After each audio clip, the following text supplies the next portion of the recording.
அற்புதமானவர்களே, mister ladies மெய் என்பவர்களுக்கு உங்கள் பாரம்பரிய வைத்தியர் உங்கள் ராஜசூரியன். அற்புதம் ஆனந்தம் மெய் என்பவர்களே, எல்லாருக்குமே அழகா இருக்கணும் அப்படின்னு தான் தோணும். ரொம்ப அழகா இருக்கவங்க கூட இன்னும் தன்னை அழகுபடுத்திக்கணும்னு தோணும். அதான உண்மை, தானே நேச்சர். ரைட். அப்ப அழகா இருக்கணும்னா என்ன? நம்முடைய தோல் வனப்பா இருக்கணும், செழிப்பா இருக்கணும். அப்பதான் அழகு கிடைக்கும். உடல் உடலை முதல்ல அதாவது ஆள் பாதி ஆடை பாதிங்கிறான். அதே தான் உடம்புக்கும். உங்க தோல் தான் ஆடை. உடலுடைய ஆடை நீங்க நினைக்கிறது தோலுக்கு மேல போடுற ஆடை. நான் தோலே ஆடைன்னு சொல்றேன். இந்த உடம்ப மூடி இருக்கிறது அதுதான். அது முதல்ல அப்படி பளிச்சுன்னு இருக்கணும்ல. அப்ப தோல் பளிச்சுன்னு இருந்தா எல்லாமே பளிச்சுன்னு தான் இருக்கும். ஏன் தெரியுமா அதை சொல்றேன்? உங்களுடைய ஆரோக்கியம் தெளிவா இருக்கிறது தோல்லே தெரிஞ்சிடும். தோல் வறண்டு போய் காணப்பட்டால் உஷ்ணத்தால் பீடிக்கப்பட்டிருக்கிறீர்கள், சளி உறைஞ்சு போயிருக்கிறதா அர்த்தம்.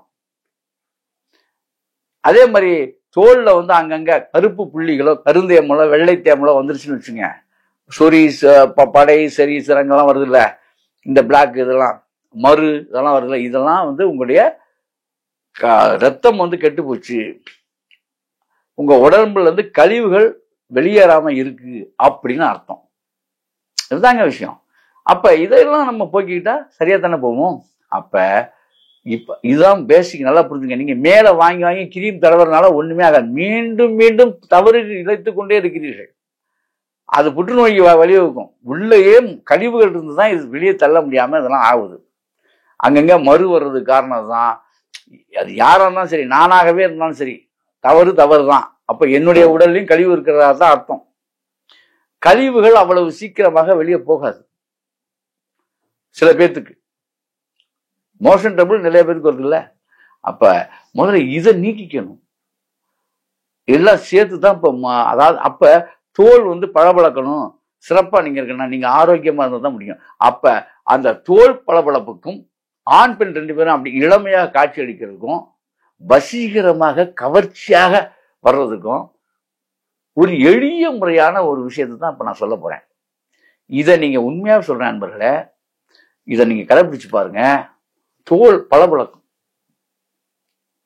கலர்லாம் நீங்க தேடியெல்லாம் போக வேண்டாம். அதுக்கு மேக்கப் செலவுக்குன்னு ஒரு பேக்கப் பண்ணிட்டு போயிட்டு இருக்க வேண்டாம் காசை. புரியுதா? அது இன்னும் சொல்ல போனா கெமிக்கல் சொல்லுவாங்க, ஹெர்பல் தான் அப்படின்னு. அதெல்லாம் கிடையாது. மேக்கப் இன்னைக்கு சொல்றேன் கேட்டுங்க. நவநாகரிக உலகில் ஒப்பனையால் விற்பனை ஓகோன்னு போயிட்டு இருக்கு, அது வேற விஷயம். ஆனா இந்த ஒப்பனை செய்து கொண்டிருக்கக்கூடிய அன்பர்கள்லாம் எனக்கு நிறைய பேர் வந்திருக்காங்க. 20 ஆண்டுகள் ஒப்பனை செய்தவர்கள் கடுமையான தோல் நோயில பாதிக்கப்பட்டு என்னிடம் மருந்து சாப்பிட்டுக் கொண்டிருக்கிறார். ஏதோ ஒரு வகையில் அவர்களை பாதிக்கிறது என்பதை கவனத்துல நீங்க வச்சுக்கணும்.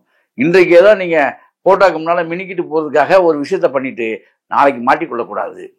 ஒப்பனை செய்வது தப்பு இல்லை என்றாவது ஒரு முறை. ஆனால் இன்றைக்கு வாழ்க்கையை எல்லாருமே ரெகுலரா ஒப்பனை தான் வாழ்ந்துட்டு இருக்கீங்க. தயவுசெய்து நான் சொல்வதை கற்பனை செய்து பாருங்கள்.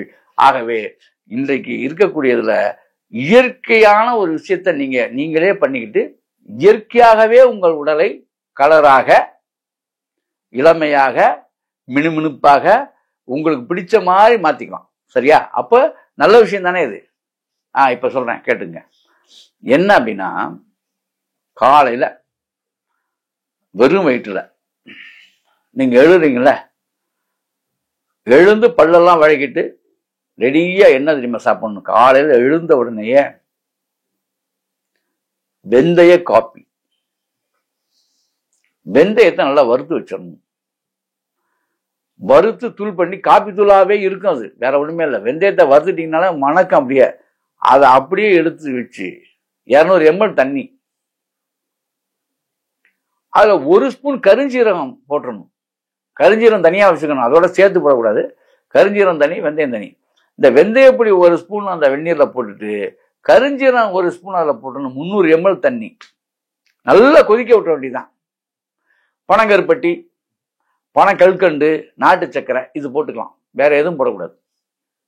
தேவைன்னா இல்லை நான் அப்படியே குடிப்பேங்க, ரைட்டு குடிச்சுங்க, தப்பே கிடையாது. இது காலையில் கம்பல்சரியா. சரி, மதியம் சுக்கு, எலுமிச்சம்பழம் கம்பல்சரியா வேணும். நல்லா புரிஞ்சுக்கணும், எலுமிச்சம்பழம் இல்லாம சுக்கை சாப்பிடவே கூடாது. இந்த விஷயத்துக்கு என்ன சார் சுக்கு எலுமிச்சம்பழம் காம்பினேஷன் கேட்டதே இல்லையா சார்? அதுதான் மிஸ்டர் எடிசனுடைய முக்கியமான விஷயங்கள். எது எதெல்லாம் புதுமையோ ஆக, ஏன்னா என்றும் இளமையாக இருப்பது மிஸ்டர் எடிஸ். நான் அதாவது இந்த சேனலை போடல, இந்த சேனல்ல இருந்து கொண்டிருக்கக்கூடிய நானே இளமையாகத்தான் இருக்கிறேன் என்று என்ன நான் இது பண்ணிக்கிறேன், முத்திரையை குத்திக்கிறேன். சரியா? அப்படித்தானே இருக்கேன்? சொல்லுங்க, இருக்கேன்ல? பாருங்க எல்லாரும் ஆமாங்கிறீங்க, ரொம்ப சந்தோஷம். அப்படி அப்ப என்னன்னா வேற ஒண்ணும் இல்ல, ஒரு அரை பழம் லெமன். எப்படி? ரொம்ப பெரிய பழமா இருந்தா அரை பழம், சின்ன பழமா இருந்தா ஒரு பழம் வேணும். நல்லா புளிஞ்சுட்டுக்கணும். புளிஞ்சிட்டு சுக்கு தூள் இருக்கு பாத்தீங்களா, தோலை வாட்டிடணும். சுக்குடைய தோலை மேலால வாட்டிட்டு அந்த உள்ள இருக்க இதை நல்லா இடிச்சு 2 ஸ்பூன் சுக்குத்தூள், ஒரு எலுமிச்சம்பழம் இருந்தா டீஸ்பூன் தான் சொல்றேன், பெரிய ஸ்பூனை போட்டுறாதீங்க, சின்ன ஸ்பூன் 2 ஸ்பூன் சுக்குத்தூள் போட்டு 300 ml தண்ணியில கொதிக்க விட்டுருங்க. சரியா 12 மணிக்கு இதை குடிச்சிடணும். நீங்க பழங்கள் கண்டு போட்டு குடிக்கலாம், தப்பு இல்லை. இனிப்பு வேணா நாட்டு சர்க்கரையும் போட்டுக்கலாம். தேன் இருந்தா தேனும் போட்டுக்கலாம். அது சுகர் நோயாளிகள் அதெல்லாம் பயன்படுத்தக்கூடாதுங்கிறதுக்காக நான் தேனை சொல்றது இல்லை. ஏன்னா இப்பதான் வந்தேன் போனேன்னு தேன் ஒன்றும் சரியில்லாம இருக்கு. ஆகவே அதனால நான் அதுக்குள்ள போறது இல்லை. ஏன்னா நிறைய பேர் சுத்தமான தேனும் கண்டுபிடிச்சு வாங்க தெரியாது உங்களுக்கு அப்படின்லாம் ஏன்ட்ட நண்பர்கள்லாம் சொல்லுவாங்க, சுத்தமான தேன் இருந்தா கொடுங்கய்யா, அந்த மாதிரிலாம் அனுப்பிச்சு வச்சிருக்கோம். ஆனா சுத்தமான தேன்கிறது நியாயமான தேன் கிடைச்சி நீங்க சாப்பிட்டா சிறப்பு. இப்படி நீங்க சாப்பிடணும். மத்தியானம் முடிஞ்சு போச்சா, இரவு கம்பல்சரியாக இரவு தூங்க போறதுக்கு முன்னால கடுக்காயுடைய தோல் இருக்கு பாத்தீங்களா, கடுக்காய் தோலோட மாசிக்காய்னு ஒரு காயோடைய இது மாசிக்காய் பவுடர்னே விற்பாங்க கடையில. இந்த மாசிக்காயும் கடுக்காயும் கலந்து சாப்பிடணும் நைட்ல. இதுல ஒண்ணுதான் உங்களுக்கு கிடைக்குமானா கிடைக்கும். நாட்டு மருந்துகளை சொல்லி வச்சு கூட வாங்குங்க. ஐயா எங்களுக்கு மாசிக்காய், அப்படி மாசிக்காய் காயாதான் இருக்குன்றாங்கன்னா நீங்க வாங்கி உடைச்சுக்குங்க. இது ரெண்டையும் மிக்ஸ் பண்ணி நைட்ல 1 ஸ்பூன் தான், அதுல 1 ஸ்பூன் இதுல 1 ஸ்பூன் வெந்நீர்ல நைட்டு தூங்கும் போது முன்னால சாப்பிடணும். இது மட்டும் சாப்பிட்டாங்க. காய்கறிகள் நிறைய எடுத்துங்க. எண்ணெயில பொரிச்ச இது சாப்பிடும் போது எண்ணெயில பொரிச்ச ஐட்டம் சாப்பிடக்கூடாது, கம்பல்சரி சொல்றேன். மீன் ஆகவே ஆகாது. இது சாப்பிட்டு மாசிக்காயும் இது நான் சொன்ன அந்த 3 ஐட்டங்களும் சாப்பிட்டீங்கன்னா உடம்புல எந்த விதமான உங்களுக்கு இந்த சொரியாசிஸ் நோய்ங்கிறத எதுவுமே இருக்காது. தோல் மினுமினுக்கும். ஒண்ணு. பருப்பு வகைகள் பூரா நிறைய சாப்பிடுங்க. சாப்பாட்டுல டாலோடவே சோதத்துருங்க, 3 நேரம் கூட தின்னுங்க. நான் வேண்டானே சொல்ல மாட்டேன். இந்த நோயை கட்டுப்படுத்தக்கூடிய ஆற்றல் பருப்புகளுக்கு உண்டு, எல்லா விதமான பருப்புகளுக்கும் உண்டு. தேவையில்லாத பாவக்காய், அகத்திக்கிறேன், அதுக்கப்புறம் சைவத்துல, அதுக்கப்புறம் அந்த மீன், முட்டை, கறி, கருவாடு இதெல்லாம் தயவு செஞ்சு அவாய்ட் பண்ணிடணும். பிராய்லர் கோழி, முட்டை எல்லாத்தையும் அவாய்ட் பண்ணிடணும். அந்த சைவம் தான் நீங்க பியூர் சைவமா இருக்கணும். கீரை என்ன கீரைனா எடுத்துக்கங்க, தப்பே கிடையாது. தொடர்ந்து இதை 48 நாள் மட்டும் நீங்க சாப்பிடுங்க. அதே மாதிரி இன்னொரு விஷயத்தையும் சொல்லுறேன், பெண்கள் தேங்காய் எண்ணெய், ஆண்கள் நல்லெண்ணெய் கண்டிப்பாக வாரம் ஒரு எண்ணெய் குளியல் கண்டிப்பா நீங்க போட்டுதான் ஆகணும். இது அவசியம். சீயக்காய், அதுக்கு ஷாம்பு சோப்பெல்லாம் பயன்படுத்தக்கூடாது நண்பர்களே. இது ரொம்ப மிக முக்கியம், தோல் சம்பந்தமான விஷயம்.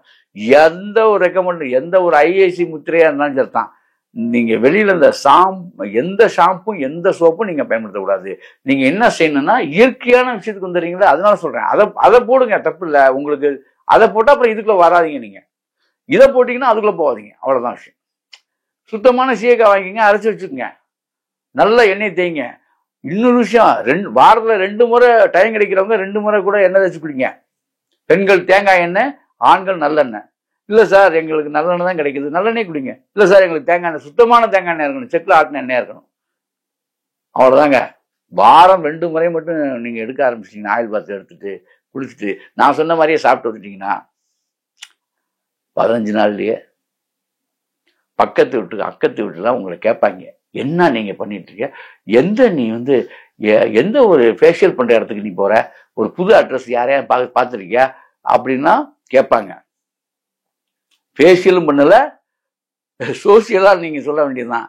இது கேஷுவலா நான் வந்து மிஸ்டர் லேடிஸ் பார்த்தேன், அதுல ஒருத்தர் இது மாதிரி சொன்னாரு, அதை செஞ்சேன், சிறப்பா இருக்கேன்னு நீங்க சொல்லிக்கலாம். சரியா? ஆகவே நண்பர்களே, இந்த தோல் மினுமினுப்புக்கும் அப்படி இளமை பொலிவோட அப்படி காட்சி அளிக்கிறதுக்கும் ஆண் பெண் இருபாலரும் சின்ன பிள்ளைங்களும் கூட இப்படி செய்து அப்படி வாழுங்கள். அற்புதம், ஆனந்தம்.